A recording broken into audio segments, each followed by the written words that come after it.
तो कैसे हो दोस्तों, आप सभी लोगों का मैं अपने इस YouTube चैनल में तहे दिल से स्वागत करता हूं। ऑलरेडी हमने 2 कॉमर्स HSC बोर्ड का इकोनॉमिक्स चालू किए थे, जिसमें फर्स्ट चैप्टर में हमने देखा है meaning of micro economic, definition of micro economic, हमने स्कोप ऑफ माइक्रो इकोनॉमिक देखे हैं, फीचर ऑफ माइक्रो इकोनॉमिक देखे हैं, स्कोप ऑफ माइक्रो इकोनॉमिक देखें। ये सारी चीजें मैंने आपको पढ़ाया हूं। अगर ये सब चीजें आपने नहीं देखा है तो एक रिक्वेस्ट रहेगा, सबसे पहले आप लोग ये देखो, फिर जाके इस पर्टिकुलर वीडियो पे जंप मारना, ठीक है।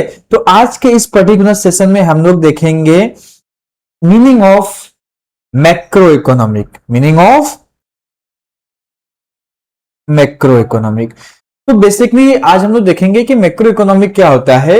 ऑलरेडी हमने मीनिंग ऑफ माइक्रो इकोनॉमिक पढ़े थे, दोनों में डिफरेंट क्या है आप देखोगे तो स्पेलिंग में माइक्रो में एम आई आता है और मैक्रो में ए आता है, ठीक है। तो एम आई का मतलब क्या होता है, इंडिविजुअल। माइक्रो इकोनॉमिक क्या करता है, इंडिविजुअल लेवल पे स्टडी करता है। वहीं आपका जो मैक्रो इकोनॉमिक है उसके एम के बाद ए आता है, एग्रीगेट पे स्टडी करता है, यानी पूरे इंटायर इकोनॉमिक का स्टडी करता है, ठीक है। Macroeconomic is the branch of economy which analyze the entire economic। ये जो आपका मैक्रो इकोनॉमिक है ना, बेसिकली ये ब्रांच है। किसका ब्रांच है, आपका इकोनॉमिक का ब्रांच है। और ये मैक्रो इकोनॉमिक क्या करता है, इंटायर इकोनॉमिक का स्टडी करता है, पूरे इकोनॉमिक का स्टडी करता है, ठीक है। It deal with the total employment, national income, national output, total investment, total consumption, total saving, general price level, interest rate, inflation, trade cycle, business fluctuation, etcetera. देखो क्या है, अगर आप देखोगे तो यहाँ पे टोटल या नेशनल आ रहा है, दो वर्ड आ रहा है, ठीक है। तो मैक्रो इकोनॉमिक क्या करता है ना कि टोटल इन्वेस्टमेंट पे स्टडी करता है कि इंडिया में कितना इन्वेस्टमेंट हुआ, टोटल इन्वेस्टमेंट पे स्टडी कर रहा है, टोटल कंजप्शन पे स्टडी कर रहा है, टोटल आउटपुट पे स्टडी कर रहा है, ठीक है। टोटल एम्प्लॉयमेंट पे स्टडी कर रहा है कि इंडिया में कितने लोगों के पास जॉब है, टोटल अनएम्प्लॉयमेंट पे स्टडी कर रहा है कि इंडिया में कितने लोगों के पास जॉब नहीं है, ठीक है। तो इस मीनिंग में हमने क्या समझा, मीनिंग में बस हमने इतना समझा कि आपका जो मैक्रो इकोनॉमिक है ये टोटल मतलब इंटायर इकोनॉमिक के बारे में स्टडी करता है, ठीक है। आपको इस पर्टिकुलर पॉइंट से इस पर्टिकुलर पॉइंट तक लर्न करना है। इसका बोर्ड एग्जाम में 1 मार्क्स का मीनिंग का वेटेज रहता है बेटा, तो इसको याद कर लेना, इग्नोर मत करना। अब हम लोग क्या पढ़ेंगे, डेफिनेशन पढ़ेंगे। डेफिनेशन अगर आप देखोगे तो 2 डेफिनेशन दिया हुआ है, ठीक है। तो सबसे पहले हम लोग फर्स्ट डेफिनेशन को स्टार्ट करते हैं। पहला है जेएन हेंसन। अभी जेएन हेंसन क्या बोलते हैं, देखो डेफिनेशन में कुछ अलग देखने को नहीं मिलेगा, ऑलरेडी जो हमने मीनिंग पढ़ा था सेम वैसा ही रहेगा, ठीक है। Macro economic is that the branch of economic, already पता है, which consider the relationship between large aggregates such as the value of employment, total amount of saving, investment, national income, etc। ही बोला गया है कि जो आपका मैक्रो इकोनॉमिक है ये क्या करता है, पूरे नेशनल का स्टडी करता है। नेशनल जैसे अभी इनकम के बारे में स्टडी करेगा तो टोटल इनकम देखेगा कि इंडिया में टोटल इनकम कितना आ रहा है। एम्प्लॉयमेंट के बारे में देखेगा तो देखेगा कितना इंडिया में टोटल एम्प्लॉयमेंट है, ठीक है। तो नाम याद रखना जेएन हेंसन। डेफिनेशन भी याद करना जरूरी है, 2 डेफिनेशन दिया है। अब दोनों में से आप कोई एक याद कर सकते हो। दूसरा क्या है, प्रोफेशन काल सैपिरो का दिया है।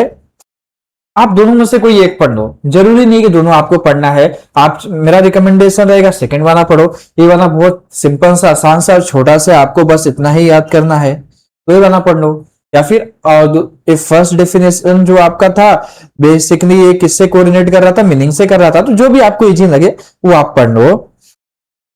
Macro economy deal with the functional of the economic as a whole. ये भी साहब वही बोलते हैं कि जो आपका मैक्रो इकोनॉमी के पूरे इकोनॉमिक का स्टडी करता है, ठीक है। तो बेटा हम लोग का मीनिंग और डेफिनेशन हो चुका है। अब हम लोग क्या पढ़ेंगे, स्कोप पढ़ेंगे। क्या पढ़ेंगे, scope of macro economic. Board exam में ये 2 से 4 मार्क्स के बीच में आ सकता है, ठीक है। इंपॉर्टेंट क्वेश्चन से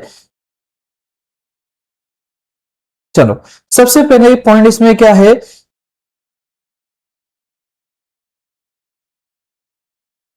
ठीक है।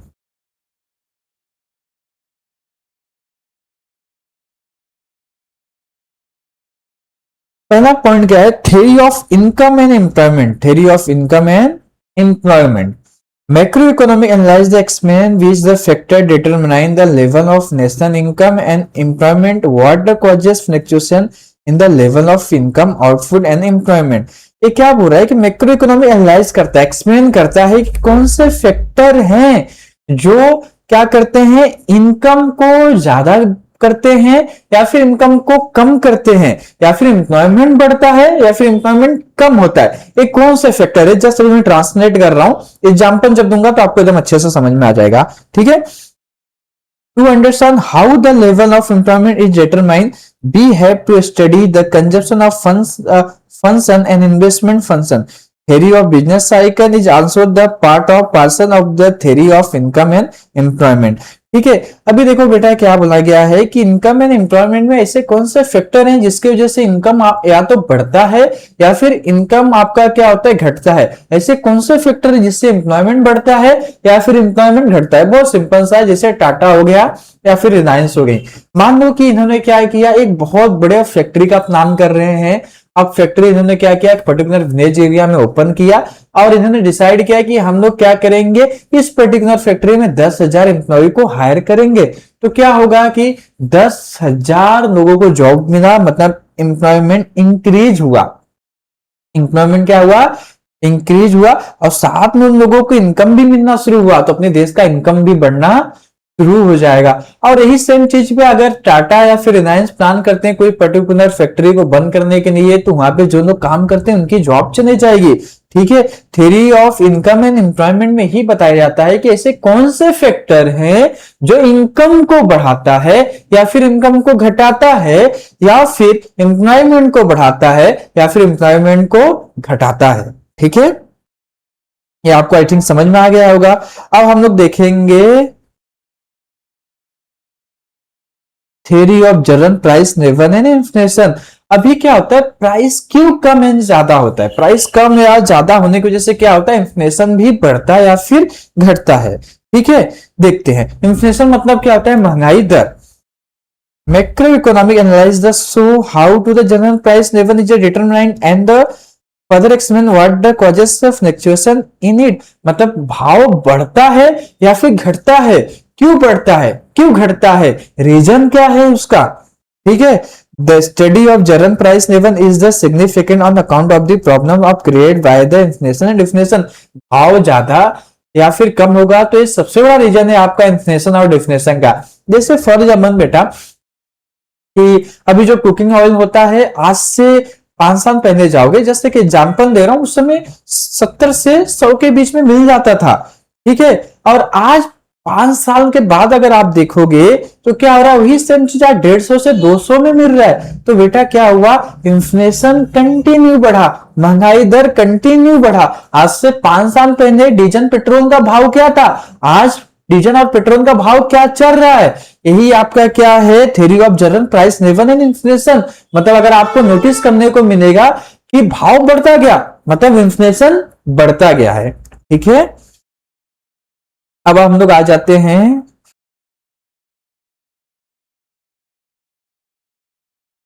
Theory of growth and development. अभी क्या करना है बेटा, देश का ग्रोथ भी होना चाहिए, डेवलपमेंट भी होना चाहिए। ठीक है, अब इस पे मैक्रो इकोनॉमिक का क्या रोल है। Macro economic is the concept of the theory of economic growth and development. It is explain the causes of under development and poverty. It is also suggest strategies for the accelerating growth and development. ठीक है, अभी क्या हो रहा है कि theory of growth and development क्या हो रहा है कि मैक्रो इकोनॉमिक देखता है कि भारत में या फिर किसी भी पर्टिकुलर कंट्री में ग्रोथ और डेवलपमेंट कैसा चल रहा है, वहां पे आपका पॉवर्टी क्या चल रहा है या फिर अंडर डेवलपमेंट क्या चल रहा है। ठीक है, जैसे फॉर एग्जांपल बेटा अभी इंडिया में आप देखोगे, मुंबई में क्या है, बहुत बड़े बड़े प्रोजेक्ट चले हैं, ब्रिज बने हुए हैं, हाईवे बने हुए हैं, मेट्रो बना हुआ है। अब ये सब चीजों का क्या इम्पैक्ट पड़ा, मतलब कि इन चीजों की वजह से अपना देश क्या हुआ, डेवलपमेंट हुआ। ठीक है, अब डेवलपमेंट होने की वजह से क्या हुआ, लोगों को क्या मिला है, जॉब मिला है। अब जॉब मिलने की वजह से क्या हुआ, लोगों का स्टैंडर्ड ऑफ लिविंग भी क्या है, इंप्रूव हुआ रहेगा। अगर कोई पहले 10,000 कमा रहा था, आज 30,000 रुपए कमा रहा है, तो आज उसका ग्रोथ हुआ है ना। तो ये सब जो भी नए प्रोजेक्ट आते हैं, उन चीजों की वजह से लोगों का क्या होता है, ग्रोथ होता है। ठीक है, तो theory of growth and development में ये देखा जाता है कि गवर्नमेंट जो है डेवलपमेंट में क्या क्या कर रहा है, या फिर प्राइवेट सेक्टर डेवलपमेंट में क्या क्या कर रहा है। अगर फैक्ट्री खुलेंगे, गवर्नमेंट ब्रिज बनाएगा, मेट्रो बनाएगा, लोगों को जॉब मिलेगा, और जॉब मिलने की वजह से लोगों को क्या होगा, इनकम आएगा, और इनकम आने की वजह से क्या होगा, उनका स्टैंडर्ड ऑफ लिविंग इंक्रीज होगा। लास्ट पॉइंट हम लोग को देखना है इस पर्टिकुलर पॉइंट में, क्या है, macro theory of distribution. Macro theory of distribution deal with the relative share of rent, wages, interest and profit in the total national income. अब बेटा क्या है इसमें कि पूरे देश में जो इनकम आ रहा है अपने पास, उसमें वेजेस मतलब कि वेजेस का कितना परसेंट हिस्सेदारी है, इंटरेस्ट का कितना परसेंट हिस्सेदारी है, प्रॉफिट का कितना परसेंट हिस्सेदारी है, टोटल किसमें, नेशनल इनकम में।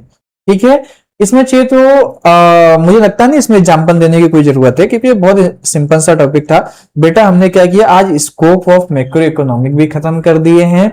ठीक है, आप सभी लोगों से एक रिक्वेस्ट रहेगा कि अगर आप लोग वीडियो को देख रहे हो तो चैनल को सब्सक्राइब या लाइक करो, और साथ में अपने दोस्तों को भी शेयर करो, और जरूर कमेंट करना कि ये पर्टिकुलर लेक्चर आपको कैसा लगा।